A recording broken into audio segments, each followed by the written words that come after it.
Phil Williams with the Food Production Podcast. This is episode 72, May 16th, 2013, and this is part 7 of Permaculture Design. I wanted to start off talking about, we're still into some features and concepts and details about permaculture design that you might want to include in your design. So today I want to start off talking about living mulches and cover crops. If we go back to our example, and our best example of permaculture is of course Mother Nature, we have to ask ourselves of Mother Nature, does Mother Nature mulch her plants and trees? And the answer of course is yes, absolutely. And with what? The answer to that of course would be with leaves and branches. So leaves actually do make a very, very nice mulch. But unfortunately leaves are a lot of times a little bit too messy for a lot of homeowners, and then they also tend to blow around a lot. However, I don't think you should be afraid to allow leaves to remain in certain areas of your property. Even if you live in a suburban lot, I mean, you have sort of a woody type area, let the leaves be in there. I mean, they're helping the ecosystem in there, and it's okay to chop up some leaves and use leaves as mulch in your garden. If you chop them up fine enough, they don't blow around quite as much.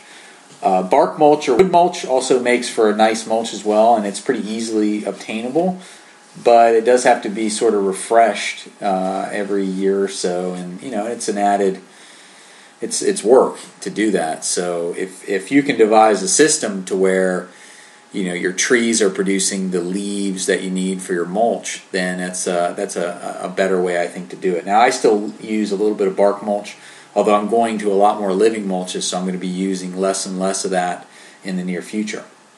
Living mulches is I think, where it's really at.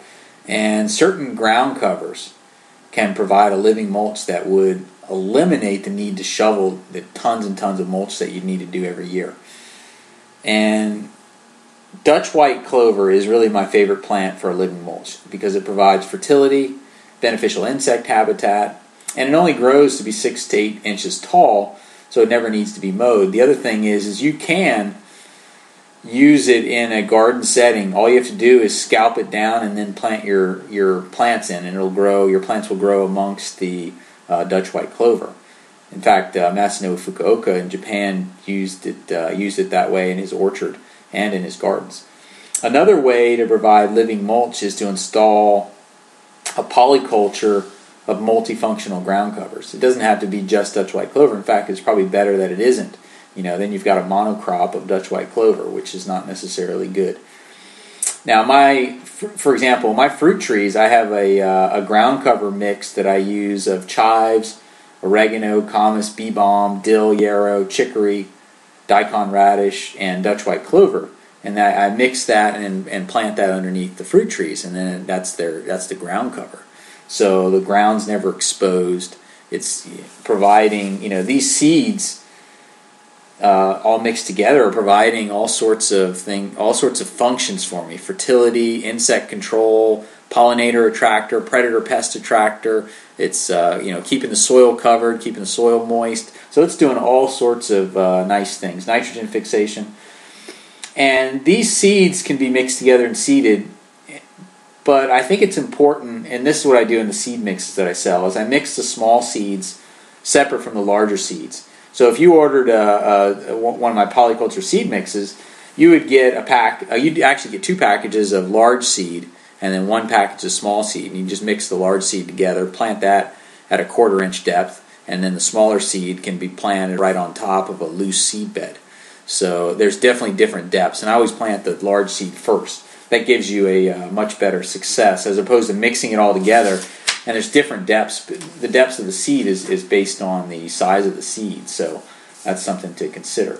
As far as cover crops go, that's a little bit different situation than a living mulch, because a cover crop is typically temporary, and they can be used in certain circumstances to enhance fertility, or provide a quick cover to stop erosion, or to provide compost and mulch. For example, if you're doing an earthworks project in the late fall and you're going to be installing the plants the following spring, a cover crop of winter annuals, something like Austrian winter pea, fava bean, or common vetch or garbanzo bean, things like that, would be a pretty good way to stop erosion and build the soil fertility at the same time.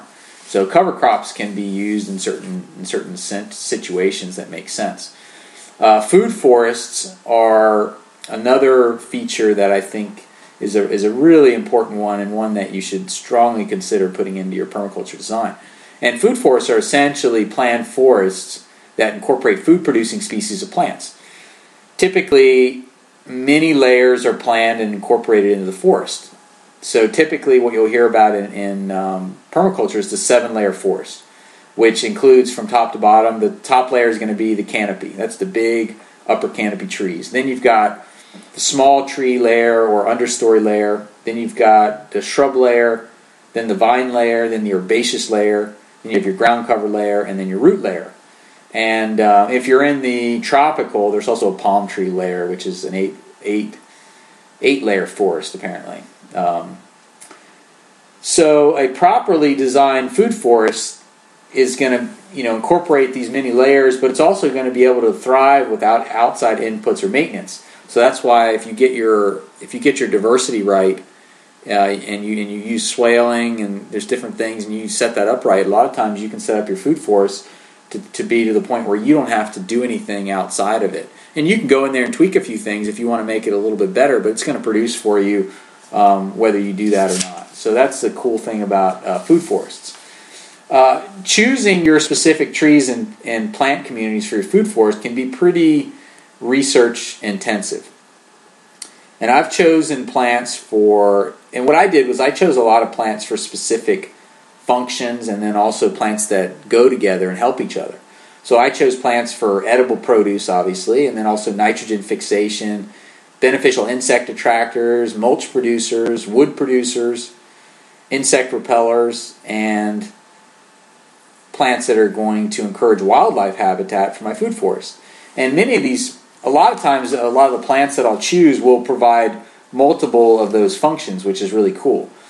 And a couple of my tree and plant communities. Now, I'm going to give you an example of a couple of my plant communities, just to give you an idea of some of. I have a long list, and you can find this on my blog. You just look up establishing a food forest, and I have a list of all this stuff. So if you're interested to see what my plant polyculture communities look like, and the things that I put together, and the ground cover mixes that I use to go with them, you can find that. But I'm going to give you just a couple examples, because if I go through all of them, it'll take a long time, and it'll probably get boring for you.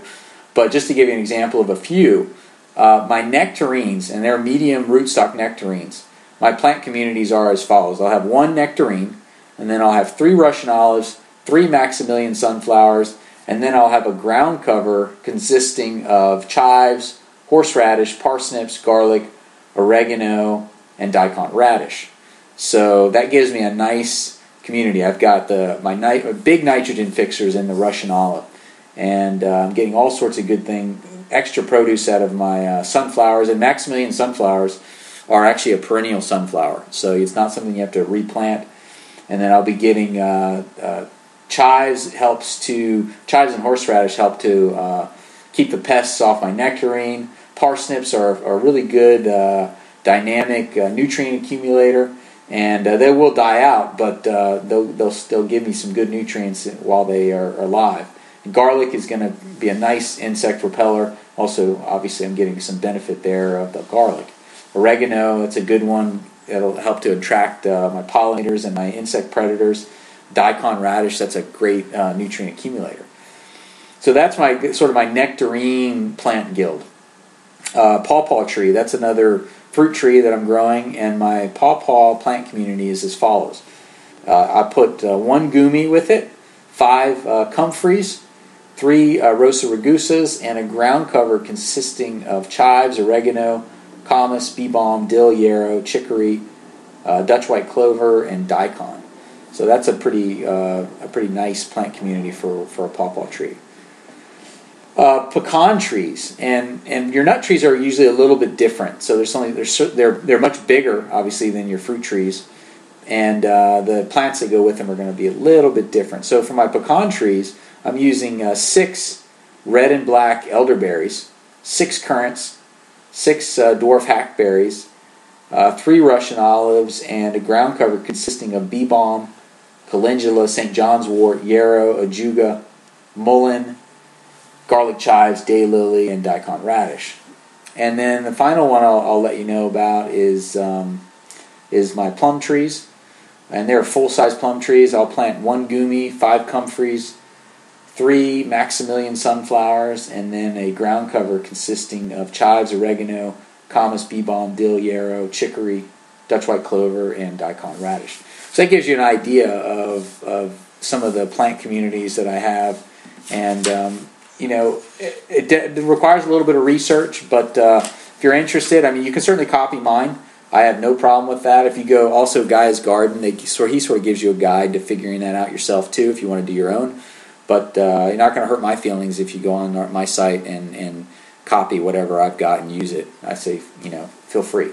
Next thing I wanted to talk about was another feature which I think is kind of a cool feature of a permaculture design site is a native wildflower meadow. And a native wildflower meadow can provide a lot of beneficial insect habitat, wildlife habitat, and a natural beauty that's wrapped up into a very, very low maintenance package. And I think that I actually have and I consider native wildflower meadows to be sort of like zone 4. So you're not going to be doing a lot with it, but it is providing habitat and beauty, and I think it's a nice feature to a permaculture design site. So if you've got an area that's just junk pasture that you're not using it for and it's far away from the house and you already have enough of your wild areas on the borders of woods, maybe you might want to consider a wildflower meadow. I have a pretty good site for a wildflower meadow, and I'm probably going to end up with about an acre, maybe an acre to an acre and a half of wildflower meadow in my design. But I actually came up with a wildflower seed mix for my area up here in Zone 6, Pennsylvania. And just to give you an idea of what I chose for my wildflower mix, I chose calendula, alfalfa, Dutch white clover, chicory, white yarrow. Chicory is a great plant. There's so many uses for chicory, by the way. White yarrow, Maximilian sunflower, bee balm, quinoa, black-eyed Susan, and amaranth. Now, most of the plants that I just listed, they're either perennials or they're self-seeding annuals. So if you're trying to establish a permaculture, wildflower meadow, you don't necessarily want to be planting a bunch of annuals that aren't going to be vigorous enough to seed themselves, because you don't want to have to be doing this year after year. The whole idea is to make it easy for you. So I highly recommend establishing perennials and some more aggressive self-seeding annuals. Next feature I wanted to discuss was edibles in the landscape. And I think this is kind of a cool concept, especially for those of you who live in a suburban setting where you can't let your permaculture flag fly quite as openly as you can in a rural setting. But I really think there's no reason whatsoever that people can't incorporate edibles into the landscape, even in the most oppressive HOA situation. Most edible plants are not only productive, but they're also beautiful. And most herbs produce nice flowers and leaves, and they add fragrance to your garden. And adding fragrance to a garden can tap into another sense, another dimension that a lot of gardeners fail to really realize and think of. So it's not just about the taste and the looks, but you also, if you can get the smell in there, that's also a nice feature of a good permaculture garden. For example, a real cherry tree is still going to produce those beautiful cherry blossoms, but you're also going to get the benefits of actually having cherries. A real pear tree still produces beautiful blooms in fall color. Berry bushes of all kinds, they add interest, beauty, and production into easy, and they're very easy to care for. So I don't think there's any reason whatsoever why we can't be putting edibles into landscapes. I think the days of installing these plants that are not native and not productive and completely useless because we don't want to deal with the beautiful organic produce that it produces, I think those days are quickly coming to a close, and I think people need to get on board with having more edibles just about everywhere.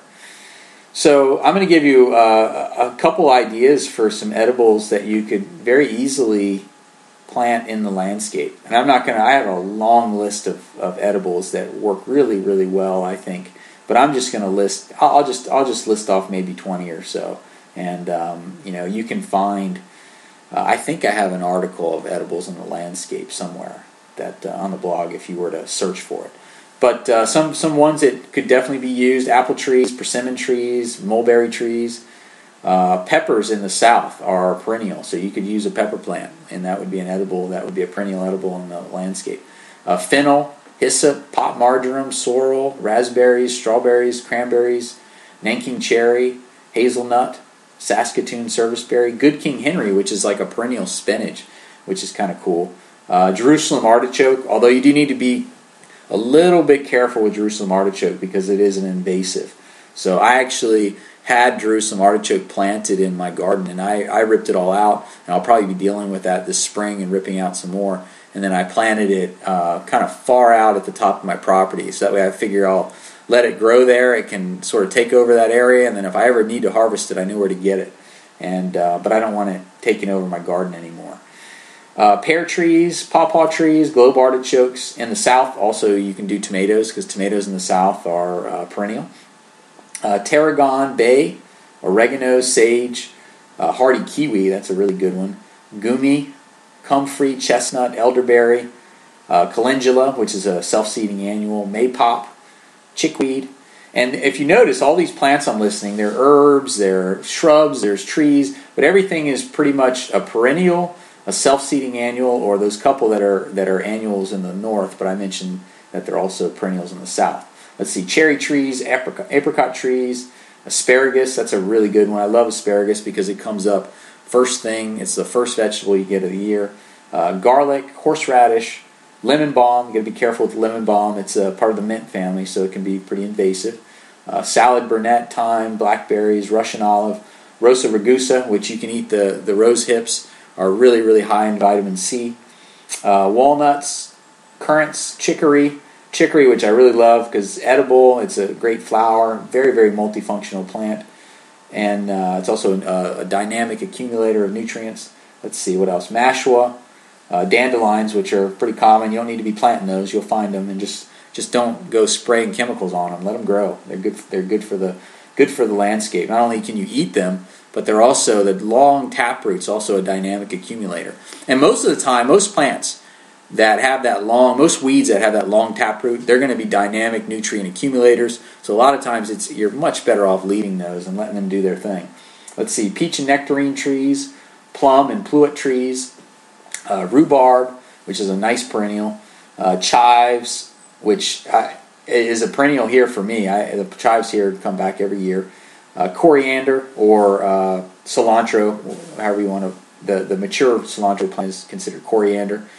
But coriander or cilantro, it's an annual, it's a self-seeding annual, and that stuff will take over. So you got to be somewhat careful with that. It's sort of invasive. Mint, also, like I said before, pretty invasive, but I really do love mint. Rosemary, winter savory, blueberries, goji berry, Maximilian sunflower, which is really cool that there's a sunflower out there that's perennial. Pecan trees, crabapple trees, camas, bamboo, which is actually very invasive, but I'm actually thinking about trying to figure out a place for bamboo here, because the new shoots of bamboo are edible, really, really good for you, and it's a really good place to get wood and stakes for different things. You can make bamboo fencing. I mean, there's all sorts of things you can do with the bamboo that I think is really cool, and the fact that it grows so quickly just means that it'll replenish itself fast, and you can just continually use that bamboo for different projects. So there's been many times where I was like, wow, I would love to have some bamboo, and then I go to the hardware store and I look at the bamboo and it's like $3 for a cane of it, and I'm like, that's totally ridiculous. You could have a stand of bamboo that would grow a cane like that almost every day, it seems like. So I'd like to get a stand of bamboo, but I'm going to try to put it in a place that's far enough out that it's not going to take over anything that I don't want it to take over. And then lamb's quarters is also a good one, which is typically a weed that will grow in very fertile areas, but it's also called tree spinach. So you can certainly eat it. Chickens can eat it. So there's tons and tons of edibles that you could incorporate into the landscape. And these idiots in in the HOAs probably wouldn't even know that it was something that was more of the farm or garden variety, and they wouldn't even probably think twice of it, and probably wouldn't give anybody any trouble about it. But anyways, something to think about with the edibles in the landscape. Next thing I wanted to talk about, another good feature, and I've already touched on this a little bit, is windbreaks and then noise breaks, which I haven't really talked about. And it's important to find the prevailing wind on your property. And you want to do your best to prevent wind damage to your sensitive plants. So windbreaks can be installed using your evergreen trees for hedges for your winter winds. On the other hand, your trees do a fairly poor job as a noise break. So if you live next to a busy road, you might want to consider maybe a large berm that's going to block, because a large berm is going to block 80% of the sound, while trees only block about 15% of the sound. So if you put a big, stand of trees, that's going to help you with the wind. But if noise is your problem, that's not going to help you with the noise. I mean, it'll help a little bit, but it's not going to do the function that a berm would do. But just be careful when you're making these big berms. If you're close to a state road or something like that, you could, make sure that you're not going to get in trouble. I'm planning to do a berm, but I'm waiting until I've got a lot of stuff sort of growing up and people won't be able to see it. So I'd like to do a berm just to drown out the road noise that we get, which I can't stand. I go to my mailbox and it's like I swear to God, the people speed up, like they want to run me down when I get to the mailbox, and it's just cars and trucks are just such a nuisance when you're outside. You don't realize it when you're driving around your car. Everything's quiet. You don't hear anything but your radio. But when you're outside walking or you're outside in your garden and you just hear these trucks and cars and motorcycles, the Harleys just drive me insane. And they are rolling down the road, peeling out, making all this road noise, making all these diesel smells and gas smells. And I mean, they're really, you realize what a nuisance they really are. And I realize we all have to have cars, but it's an absolute nuisance if you live next to a fairly busy road. So I'm going to try to do a berm. That's all obviously going to help me with the noise, but it's also going to help me to keep the pollutants out of my property, which is another important thing to consider. Next thing I've got on the list is wild areas. And wild areas are important to have on any permaculture site, in my opinion. And this allows for a refuge for your natural flora and fauna. And it's an area that you're probably rarely going to visit. You don't need to maintain it. You just let it go. And I'm actually excited to do this because I want to watch the succession happen and see what comes out and see what grows and see how things get mature. And on my farm, the outside border around my property is going to be what I'm leaving wild. And this would be considered your zone 5. This is your outer reaches of your property that's just completely wild. And it's going to provide that refuge for the natural, as well as it's also, for me, is going to provide a buffer from that outside world that you don't want to have around you all the time. The last concept I wanted to talk about was multifunctional plants. So when you're choosing your plants, all things being equal, why not choose a plant? Like if you wanted to choose a plant that was edible and you wanted a certain type of taste or a certain type of edible plant, and you could find a plant that was edible and a nitrogen fixer that would do the same thing versus one that was just edible, of course it would be smart to choose the one that was multifunctional. And that's, I think, a big permaculture concept, is choosing plants that are multifunctional. You want to get plants that are going to do a lot of different things for you. And that can really, really increase the diversity of your site, the health of your site, and it's going to help you not to have to work so hard to keep everything going. So, in short, why would you choose a plant solely for their beauty if another can provide beauty, nitrogen fixation, beneficial insect habitat, and edible fruit? I mean, it would make sense that you pick the one that provides all those other things. And these plants that provide things like nitrogen fixation, insect habitat, or edible fruit, things like that, a lot of times they're just as beautiful, if not more beautiful, than these quote-unquote ornamentals that you find at the nursery that the local landscaper tries to sell you because he really doesn't know any better. So it's good to understand the multifunction of some plants, because all plants are not created equal. Some are much more versatile than others. And I actually have a list, and I have a multifunctional plant list on my website. If you just do a search for multifunctional plants in the search bar, you'll find my article on multifunctional plants. But I'm going to talk about just maybe 4 or 5 of them, just to give you an idea of what I'm talking about, of multifunctional type plants. So one of the most common one is black locust, which, be careful because it is allelopathic. Allelopathic means that it harms the plants around it to take over an area. And it is considered invasive in a lot of places, and personally I think it's a great plant to have. And once the black locust has done its job of making your land suitable for a forest, upper canopy forest species, it will start to die out.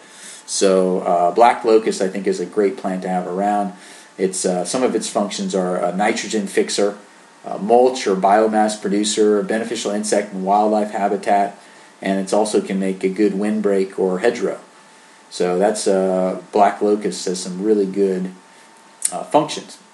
Another one that I really like is gumi, and gumi is a really good one because it's edible. It's a nitrogen fixer, and it provides beneficial insect and wildlife habitat, and it can also make a nice hedgerow. Let's see, red and white oak. Those are also really, really good ones because we do have some edible. Believe it or not, you can grind the acorns into flour. It can be done, believe it or not. So it can be edible.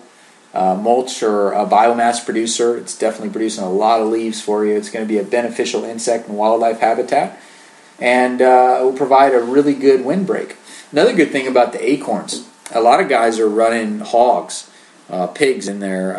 If you have a lot of acorns, you can run the pigs in the forest and let them consume all the acorns. You just put a strand of electric around the woody area and then let them in there and let them go to town on the acorns. And apparently pigs or hogs that have been fed acorns taste fantastic, and guys are getting a huge premium for pigs that are fed that way.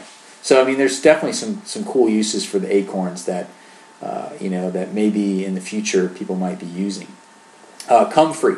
Comfrey is a very, very common permaculture plant, and there's a reason for it because it's edible. It's not a nitrogen fixer, but it is a nutrient accumulator. It's definitely a mulch producer. It grows so quickly, a biomass producer, and it also provides that beneficial insect and wildlife habitat.